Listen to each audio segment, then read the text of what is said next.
भारत की राजनीति में जो काम अभी तक किसी ने नहीं किया वह काम गृह मंत्री अमित शाह ने कर दिखाया।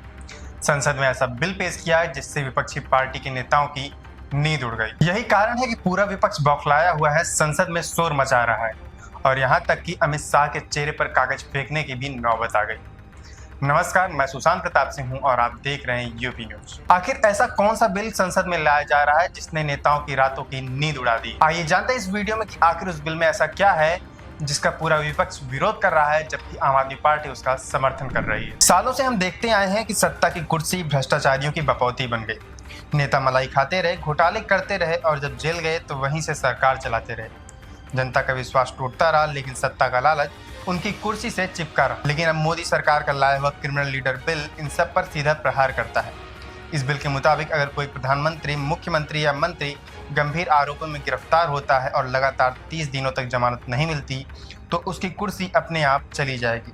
यानी जेल से सरकार चलाने का दौर अब खत्म हुआ। यह कानून साफ संदेश देता है कि राजनीति नैतिक मूल्यों के साथ होनी चाहिए, जनता के लिए जिम्मेदारी के साथ होनी चाहिए। अब सवाल उठता है कि अगर कोई नेता ईमानदारी से काम कर रहा है तो उसे इस कानून से डर क्यों लगेगा। लेकिन हकीकत यही है कि संसद में जब यह बिल पेश हुआ तो विपक्षी दलों में हड़कंप मच गया। आंकड़े बताते हैं कि संसद में बैठे 543 सांसदों में से करीब 251 दागी हैं, यानी लगभग 46% सांसदों पर कोई न कोई मुकदमा दर्ज है। कांग्रेस के 49%, सपा और टीएमसी के 45% सांसद दागी हैं। तो सोचिए अगर यह कानून पास हो गया तो कितनी बड़ी संख्या में नेता सत्ता से बाहर हो जाएंगे। यही वजह है कि विपक्ष घबराया हुआ है। अमित शाह ने संसद में विपक्ष की घबराहट का सीधा जवाब दिया। राहुल गांधी के करीबी केसी वेणुगोपाल ने उनसे सवाल किया, क्या आपने जेल जाने से पहले इस्तीफा दिया था? इस पर शाह का जवाब पूरी संसद में गूंज उठा। उन्होंने कहा, मैंने नैतिकता के साथ इस्तीफा दिया था और मैं चाहता हूं कि यह देश नैतिकता का मुल्क बने। शाह के इस जवाब ने विपक्ष की बोलती बंद कर दी। अब जरा समझिए कि इस क्रिमिनल लीडर बिल के 3 बड़े प्रावधान क्या हैं। पहला, केंद्र शासित प्रदेश संशोधन विधेयक 2025, जिसके तहत मुख्यमंत्री या मंत्री अगर गंभीर आरोपों में हिरासत में होंगे तो उन्हें पद से हटाया जा सकेगा। दूसरा, संविधान का 130वां संशोधन विधेयक, जिसके बाद प्रधानमंत्री, केंद्रीय मंत्री, मुख्यमंत्री और राज्य मंत्री अगर 5 साल या उससे अधिक सजा वाले अपराध में फंसे और 30 दिन तक जेल में रहे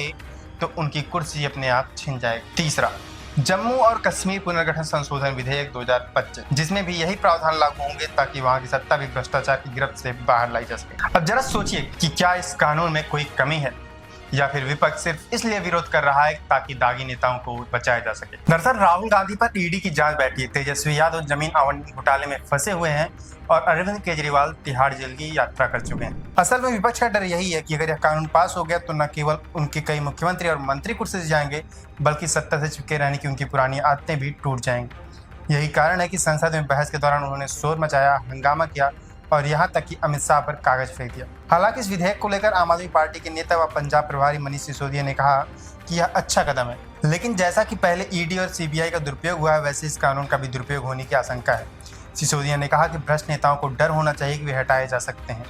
आम आदमी पार्टी ईमानदार लोगों की पार्टी है, इसलिए हम ऐसे नियमों का समर्थन करते हैं, लेकिन यह भी ध्यान रखना जरूरी है कि यह विधेयक सत्ताधारी पार्टी को बहुत अधिक सख्ती देता है। ऐसे में उन्होंने आशंका जताई कि इस विधेयक का दुरुपयोग हो सकता है।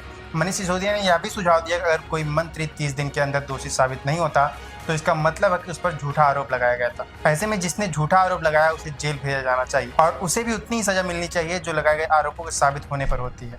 उन्होंने सरकार से आग्रह किया कि इस कानून को लागू करते समय निष्पक्षता और न्याय का विशेष ध्यान रखा जाए। ऐसे में साफ है कि भ्रष्ट नेताओं को सत्ता से दूर करने वाला यह विधेयक देश की राजनीति में एक नया अध्याय लिख सकता है। बहस सिर्फ सत्ता पर कुर्सी की नहीं बल्कि निष्पक्षता की गारंटी की है। आपको क्या लगता है कि क्या यह कानून भ्रष्टाचारियों के खिलाफ एक मजबूत हथियार साबित होगी या फिर एक नया राजनीतिक हथियार बन जाएगा? कमेंट करके जरूर बताएं। ऐसी तमाम और बड़ी जानकारियों के लिए जुड़े रहें यूपी न्यूज के साथ।